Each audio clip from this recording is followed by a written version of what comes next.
Bonjour et bienvenue sur cette vidéo de présentation où je vais vous présenter une distribution de Linux un petit peu particulière. Car en effet, ce que vous voyez à l'écran ici, ce n'est pas Windows, même si ça y ressemble beaucoup. En fait, c'est une distribution Ubuntu qui a été en fait modifiée pour ressembler quasiment comme deux gouttes d'eau à Windows. Alors vous allez me dire, qu'est-ce qui a bien pu passer par la tête d'un développeur pour faire un truc pareil? Eh bien, c'est ce que nous allons essayer de voir dans cette vidéo. Alors au début, cette distribution de Linux était appelée Linux FX, et maintenant, elle est carrément appelée Windows FX. Je mettrai dans la description de cette vidéo les différents liens qui permettent donc de télécharger cette distribution de Linux, si toutefois elle vous intéresse.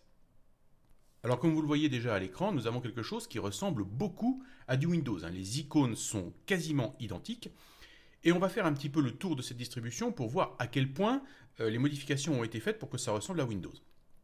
Déjà, nous avons les icônes ici, poste de travail, dossier personnel, etc., qui reprennent exactement les icônes de Windows. On va ouvrir le poste de travail et vous voyez qu'on a vraiment une fenêtre qui ressemble à s'y méprendre à une fenêtre de Windows. La seule différence ici, c'est que nous n'avons pas la fameuse interface ruban des fenêtres de Windows, mais nous avons exactement les mêmes icônes ici et nous pouvons donc naviguer exactement comme sur une fenêtre de Windows. On a également des fonctionnalités similaires mais qui sont positionnées un petit peu différemment, comme par exemple la possibilité d'afficher ou non certains panels. Vous pouvez ici utiliser les petits icônes qui sont en bas pour voir comment vous voulez afficher votre fenêtre. Vous avez le fameux curseur qui permet de zoomer. Et puis, vous avez également la possibilité de faire une recherche. Donc, c'est un petit peu positionné différemment de ce qu'on a sous Windows, mais on pourrait s'y méprendre. Dans la partie notification ici, on a vraiment également des icônes identiques, comme l'icône du réseau. On a également la météo qui est préinstallée, comme vous le voyez ici. Et on a également ici un bouton qui permet donc de faire le marche-arrêt, ce qu'on n'a pas sous Windows habituellement. Mais comme c'est un Linux, et bien forcément, vous avez quelque chose qui ressemble un petit peu à Linux. Maintenant, si on regarde du côté gauche ici, on voit qu'on a un icône software, exactement la même chose que la fameuse boutique Windows, que d'ailleurs personne n'utilise. Et vous avez tout simplement la boutique Ubuntu. Vous allez retrouver exactement la même chose. Donc ici, pourquoi pas, c'est tout à fait identique à Ubuntu. Vous avez le petit dossier qui permet ici d'ouvrir la fenêtre que nous avons ouverte tout à l'heure, exactement comme sur Windows. Et par contre, alors pour le choix du navigateur, c'est assez étrange, puisqu'ici on est parti sur Google, c'est-à-dire que là nous avons Google Chrome. Alors vu que Microsoft Edge est maintenant disponible sur Linux, il est très possible qu'à l'avenir, ils mettent Microsoft Edge comme navigateur par défaut.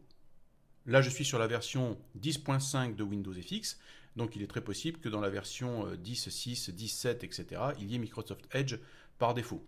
Ou pas, ça sera bien sûr le développeur qui choisira ce qu'il veut faire.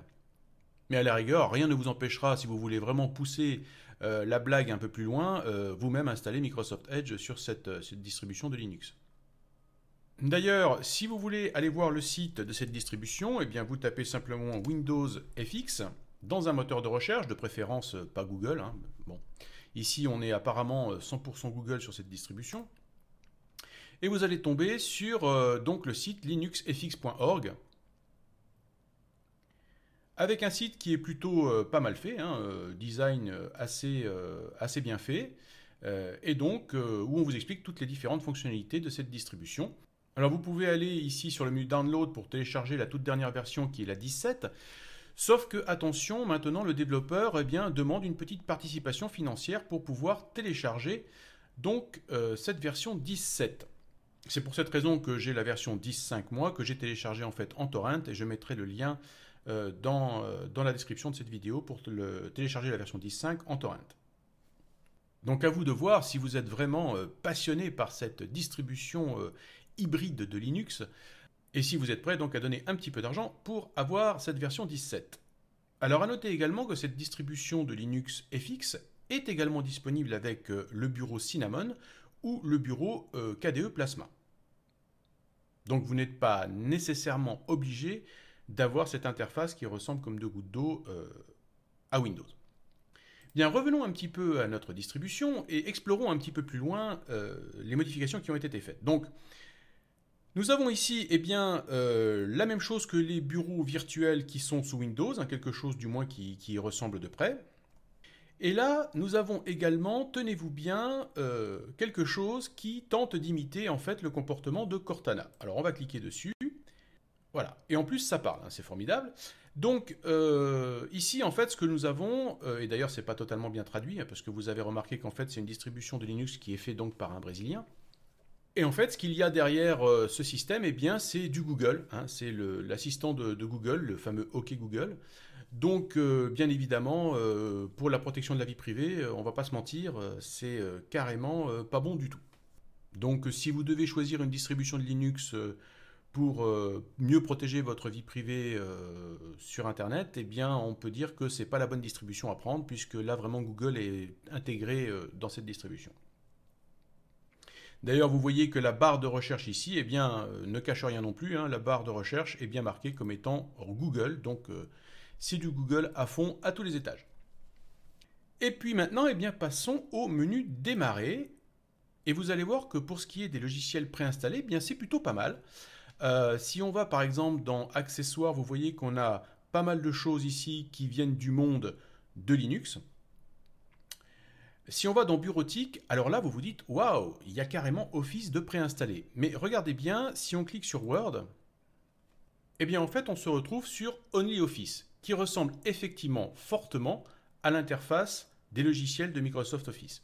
Donc on a la fameuse interface ruban ici, qui est d'ailleurs très bien imitée.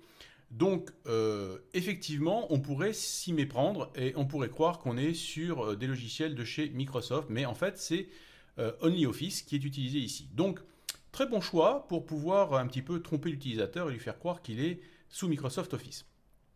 Donc, vous avez la même chose en fait pour tout ce qui est bien, PowerPoint, Excel, etc. Alors, ce qui est amusant aussi, c'est qu'il a mis Evolution pour les emails, mais avec le logo de Outlook. Du logiciel Outlook de chez Microsoft. Donc là, vraiment, on a une confusion des genres qui est assez extraordinaire. Ensuite, dans graphisme, eh bien, on a les grands classiques, hein, GNU Image Manipulation Program, le fameux GIMP, et puis Inkscape, enfin bref, les grands classiques qu'on trouve sur Linux. Pour Internet, vous allez voir qu'il n'a pas seulement mis Google Chrome, il a également mis le navigateur Firefox. Donc vous voyez quand même, tout n'est pas noir dans cette distribution. Et on a également, bien sûr, Skype, hein, incontournable quand on veut imiter Microsoft. Vous avez TeamView, vous avez Telegram, vous avez Transmission, vous avez même Zoom pour pouvoir faire donc de la visioconférence. On a également AnyDesk pour le contrôle à distance de bureau, Microsoft TeamView bien sûr, hein, comment ne pas avoir ça quand on veut imiter Microsoft.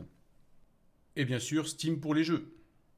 Donc là encore, on a quand même pas mal de logiciels préinstallés qui peuvent être intéressants pour ceux qui veulent faire comme s'ils étaient sous Windows sans être sous Windows. Ensuite, eh bien, dans le jeu, eh bien, tout simplement, il a mis Steam. Mais alors, ce que j'aime bien, c'est qu'il y a bien sûr le petit icône de la Xbox. Toujours aussi trompeur, c'est assez amusant ce qu'il a réalisé. Dans la programmation, bien sûr, Visual Studio Code, hein, what else. Et puis, dans son et vidéo, eh bien, on retrouve Kodi, chose qui est assez peu préinstallée sur les distributions de Linux. On a le lecteur multimédia VLC, là, le grand classique, et puis Rhythmbox, etc. Simple Screen Recorder, hein, pour ceux qui veulent faire de l'enregistrement d'écran. Donc là, c'est pareil, plutôt pas mal pour une préinstallation. Et par contre, dans l'administration, alors là, on retrouve vraiment des choses qui sont totalement Linux. Hein. Gparted, Hashtop, vraiment des choses qui sont très très orientées par contre la Linux. Et puis, on a également tout ce qui est du domaine de préférence. Là aussi, on est très Linux. Hein, mais regardez les icônes, comme par exemple l'icône pour le pare-feu, c'est vraiment l'icône de Windows qui est utilisée. Donc ici, il a vraiment récupéré tous les icônes de Windows. Alors, ce qui est très bluffant aussi, vous allez voir, c'est le panneau de configuration. Puisque là, on pourrait vraiment s'y tromper, c'est très très bien fait. On a vraiment l'impression d'être sur le panneau de configuration de Windows. Alors il y a quelques petites différences, hein, et déjà il y a ceci ici, X and MSI Compatibility, qui est en fait Wine, hein, et ça vous permet en fait d'installer Wine pour pouvoir installer des applications Windows. Et puis vous avez donc Eloa, qui est donc le nom qu'il a donné à son Cortana de chez Google. Et donc vous avez la possibilité ici de paramétrer ce Cortana hybride, ce Eloa, donc en changeant la possibilité ici de démarrer automatiquement Eloa lorsque la machine démarre. Enfin bref, ça je vous le déconseille parce que c'est du Google qu'il y a derrière. Mais sinon, si par exemple nous allons dans Système, vous allez voir que là encore c'est assez bluffant. On s'y croirait, on se croirait vraiment sous Windows. Il a vraiment recopié quasiment à l'identique l'interface donc de Windows pour ce panneau de configuration. C'est assez incroyable. Ça doit être d'ailleurs beaucoup de boulot pour arriver à copier tout ça, mais il a vraiment tenté de faire quelque chose qui ressemble vraiment très très proche de Windows. Donc tout est comme ça, hein, même Windows Update. Alors à part que bien sûr, il faut taper son mot de passe, hein, comme on le fait sous Linux, ce qui n'est pas le cas sous Windows. Mais ici on retrouve bien sûr la sécurité de Linux. Et vous voyez que là c'est pareil, on a vraiment une interface qui est quasi identique à celle de Windows. Donc vraiment c'est totalement bluffant et il y a eu quand même un effort assez incroyable pour réaliser une telle interface. Alors on a également la possibilité d'avoir un panneau de configuration ici, Basic Control Panel, totalement classique. Donc là on retrouve les panneaux de configuration que l'on a sur certaines distributions de Linux, qui sont beaucoup plus classiques, et donc pour ceux qui veulent retrouver un petit peu quelque chose qui ressemble à du Linux plus qu'à du Windows, eh bien c'est ici qu'il faut aller. Donc on ne retrouve pas le fameux vieux panneau de configuration de Windows, qui d'ailleurs existe toujours. Donc là, il n'a pas poussé le bouchon jusqu'à recopier le vieux panneau de configuration de Windows. Alors maintenant, la question qu'on peut légitimement se poser, c'est qui peut bien vouloir d'une telle distribution de Linux? Parce que c'est quand même un petit peu étrange de vouloir quitter Windows pour aller sur un Linux qui ressemble comme de Gundo à Windows.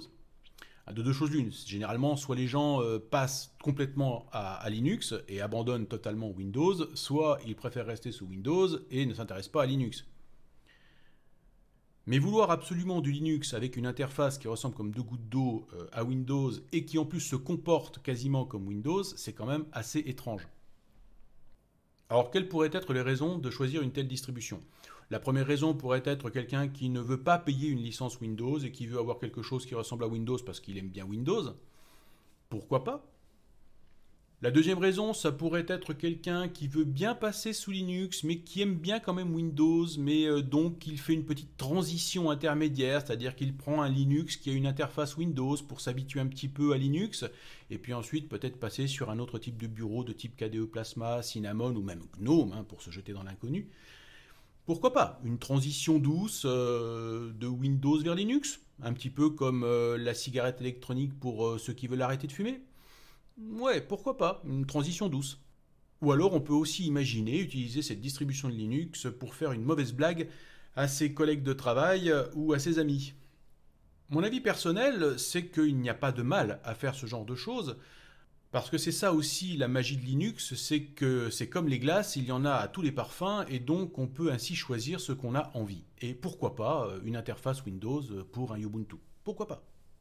La seule chose que je reproche ici, c'est que Google ait été un petit peu trop intégré à cette distribution. En tout cas, il est clair que beaucoup de travail a été fourni pour réaliser cette distribution au niveau de l'interface. En tout cas, je serais intéressé de savoir quelles sont les personnes qui utilisent cette distribution de Linux au jour le jour, et surtout, qu'est-ce qui les motive pour utiliser ce type de distribution. Donc si vous faites partie de ces gens qui utilisent Windows FX, eh bien n'hésitez pas à me le dire dans les commentaires et à m'expliquer pourquoi vous avez fait ce choix, parce que vraiment là ça m'intéresse, parce que je trouve ça vraiment très étrange comme choix. Voilà, j'espère que vous avez aimé cette vidéo et je vous dis à très bientôt pour d'autres vidéos.